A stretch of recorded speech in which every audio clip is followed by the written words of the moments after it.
C'est un témoignage vraiment très choquant. Je joins maintenant à Paris la sociologue Manaz Shirali. Madame Shirali, bonsoir. Bonsoir. D'abord, j'aimerais avoir votre réaction à ce qu'on vient d'entendre, à ce qu'a subi cette jeune femme en prison, juste parce qu'elle avait participé à des manifestations. En fait, ce qui est le plus triste des plus tristes, c'est que le sort de la jeune femme n'est pas un sort anecdotique, n'est pas quelque chose d'exceptionnel. Malheureusement, c'est le sort de plusieurs milliers de jeunes Iraniens. Et c'est vraiment ce qui se passe aujourd'hui en Iran est inacceptable pour le monde civilisé. Oui, donc c'est une nouvelle forme de répression, ces violences sexuelles en prison. Absolument. Et ils veulent impressionner les jeunes gens en leur faisant subir des violences sexuelles, des attouchements de viol, de torture sexuelle. Et ils ont quelque part réussi parce que pour l'instant, on voit que les manifestations se sont calmées, les jeunes Iraniens ne sortent plus. Et je les comprends. À leur place, j'aurais fait la même chose. Oui, parce que cette répression est vraiment atroce, en fait, pour les jeunes. On parle aussi de ce qui se passe pour les jeunes hommes. Là, il y a 4 jeunes hommes qui ont été pendus. Ils sont morts par pendaison en public aujourd'hui, en 2022-23. C'est beaucoup plus que ça. Dans la région Sistan et Baloutchistan, ils ont pendu plusieurs dizaines de jeunes. Mais je ne sais pas pourquoi ça ne rentre pas dans les statistiques. Ils ont pendu beaucoup de personnes et ils ne disent même pas leur nom, ils ne donnent même pas les chiffres. C'est ça qui est terrible. Mais le plus terrible encore, ce sont les crimes crapuleux qui se sont répandus ces dernières semaines en Iran, dans les grandes villes. Et on a kidnappé les jeunes manifestants et quelques jours après, on a trouvé leur corps déchirés dans les rues iraniennes. Et en même temps, on a eu le suicide des jeunes détenus après leur libération. On ne sait pas pourquoi ces jeunes, quelques heures après leur libération, se sont suicidés. Donc, si vous regardez le tableau dans son ensemble, d'un côté les suicides inexpliqués et inexplicables, de l'autre côté des crimes crapuleux et d'une recrudescence des crimes crapuleux dans ce pays et en même temps des viols et de tortures dans les prisons à côté des exécutions. Donc vraiment, ils ont instauré un climat de terreur sur l'Iran et ils ont terrorisé les Iraniens.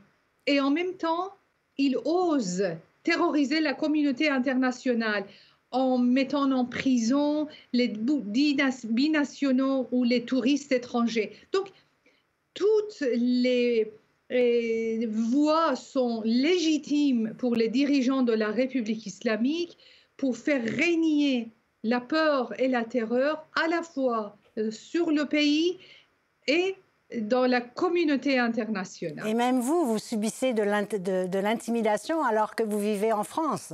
Je suis citoyenne française, je suis systématiquement menacée et mes amis iraniens, ils subissent encore des pires intimidations que moi. Moi, j'ai la chance d'avoir la nationalité française, mais les Iraniens qui sont ici, des exilés politiques ou des Iraniens qui sont tout simplement Iraniens qui vivent à l'étranger, eux aussi, ils subissent vraiment des menaces, des messages, des coups de fil, vous ne pouvez pas imaginer, ils sont capables de nous rendre la vie enfer ici en Europe.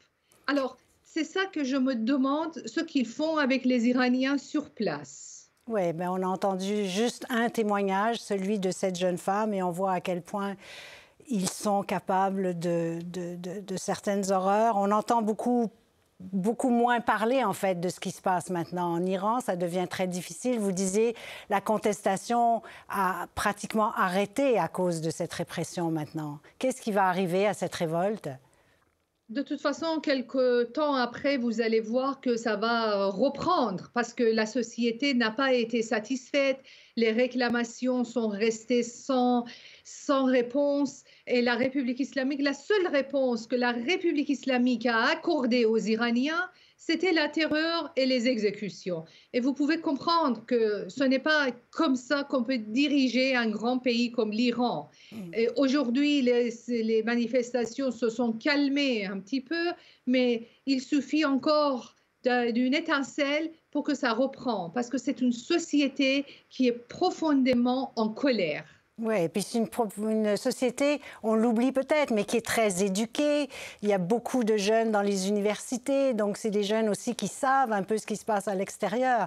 Mais combien de temps un régime qui terrorise sa population comme ça peut tenir, Madame Chirali? Écoutez, ça ne va pas durer longtemps, mais chaque jour qui passe et chaque jour qu'il reste en place, ça va être une grande perte pour les Iraniens, pour ce pays et pour la communauté internationale. J'insiste sur le fait que la République islamique est un État dangereux, pas seulement pour son peuple, mais aussi pour la communauté internationale. Et qu'est-ce qu'on doit faire? Qu'est-ce qu'on peut faire? Qu'est-ce que le Canada devrait faire de plus? La première chose, c'est de ne pas avoir peur de cet état dangereux, de ne pas avoir peur. Il faut tenir tête. Il faut tenir tête. Il ne faut pas avoir peur des dirigeants criminels iraniens, tout simplement parce qu'ils ont détenu quelques binationaux et avec ces quelques personnes, ils sont en train de mettre la pression sur la communauté internationale. De toute façon, c'est un État criminel. De toute façon, c'est un État qui ne respecte pas le droit des individus. Devant un État pareil, il faut être ferme. Il ne faut pas céder, comme ce qu'il a fait l'Union européenne. Les pays européens n'ont pas mis les Pasdaran sur la liste noire des terroristes, alors qu'il n'y a pas plus terroristes que les Pasdaran, l'armée révolutionnaire de la République islamique. Ils sont terroristes à l'intérieur de l'Iran et ils sont terroristes à l'extérieur. Ils ont tué plusieurs opposants politiques ici en Europe, une cinquantaine à peu près. Donc, vous voyez qu'ils ne connaissent pas des frontières pour commettre des actes criminels. Alors, tenir tête à ce régime, c'est ce que vous nous dites. Merci beaucoup, Madame Chirali, de nous avoir parlé de Paris ce soir. Merci.